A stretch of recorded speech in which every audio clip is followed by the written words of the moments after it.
Good morning, friends. In Sunday's message, we started by saying that the focal point of our personal application for the message was going to be simply understanding what Jesus was saying to the people of his own day in that text. And I made that clarification before we even got into the message because we often think of making application from the Bible as being this thing that must immediately affect our day-to-day lives.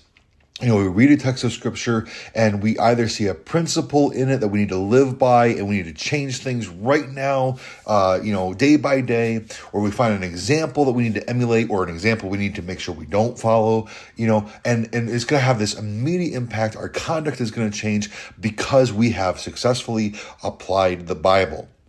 But as was the case on Sunday, sometimes the best and most immediate way to apply the scriptures is simply to make sure that we know and understand what's being said in those scriptures. And it may not have an immediate effect on our lives in terms of our conduct changes immediately. The way that I live the rest of today is going to be different than the way that I lived yesterday because I now know this. But it can still be the most important thing that we do because what we come to know will serve as an essential foundation for whatever it is that follows. In the case of what we're talking about this past Sunday in Matthew 23, a proper understanding of Matthew 23 is going to set us up to properly understand all the eschatological teachings that Christ gives us in Matthew 24. And so even though coming to understand the content of Matthew 23, that may not have an immediate change on the way you live your life right now, well, it's going to serve as a foundation for what comes later, the rest of the teaching, and that probably will have an impact on how you live your life right now. But we're not going to understand that properly if we don't first know what we're supposed to know from Matthew 23. And so sometimes the correct application that we should take from scriptures is simply to know and understand properly what is being told to us. And in fact, this is one of three categories. I might have talked about this before. I think I have, probably months and months ago, because a seminary professor that I had actually gave three categories of application: know, feel, and do. Okay, now we've already talked about the category of to know something. Okay, we read a passage of scripture like today's text, a Sunday's text, and the first and most important thing that we can do as 21st century Americans is simply to know and understand what the text meant for, in this case, the first century Jewish people. But then there comes the category of feel. Sometimes we need to read the scripture to know something.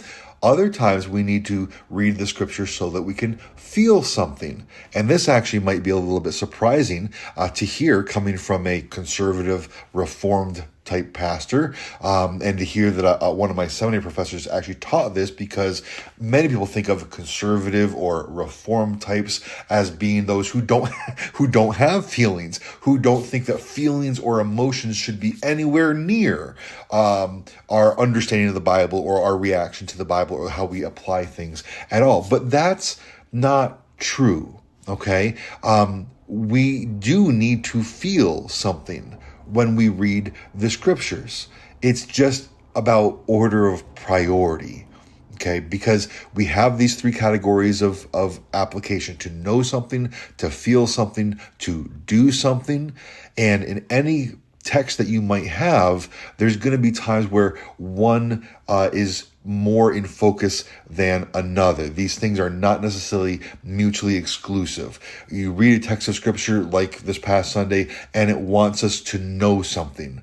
There's going to be other scriptures where the text comes as a command, the law of God, the 10 commandments, or whatever. And the focus is going to be on what we should do as a result. But again, they're not mutually exclusive. Sometimes the knowing and the feeling and doing are all going to be wrapped up in the same text, but there is going to be a point of emphasis.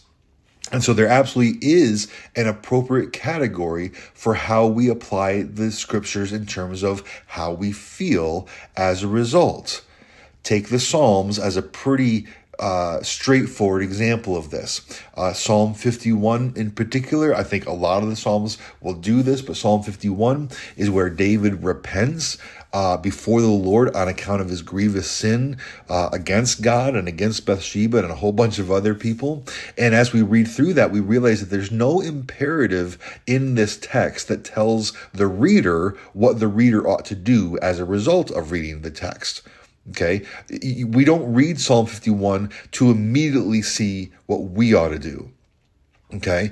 Now the text does transmit knowledge to us. We come to know about David and what he is experiencing at this point. And so knowing certainly is a part of reading Psalm 51.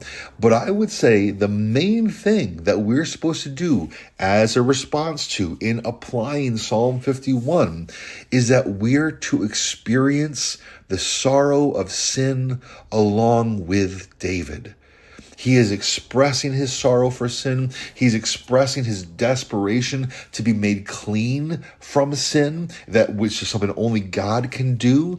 And I believe that as we read that, it's not the only thing in the passage, of course, not by a long shot, but that as we read Psalm 51, we are supposed to feel something as we read what David is writing, and it would lead us to a similar kind of conviction as what he is, which then again might lead us to do something, perhaps prompting us to similarly confess our own sin. So we see there, knowing, feeling, doing, but what seems to be the primary thing in there?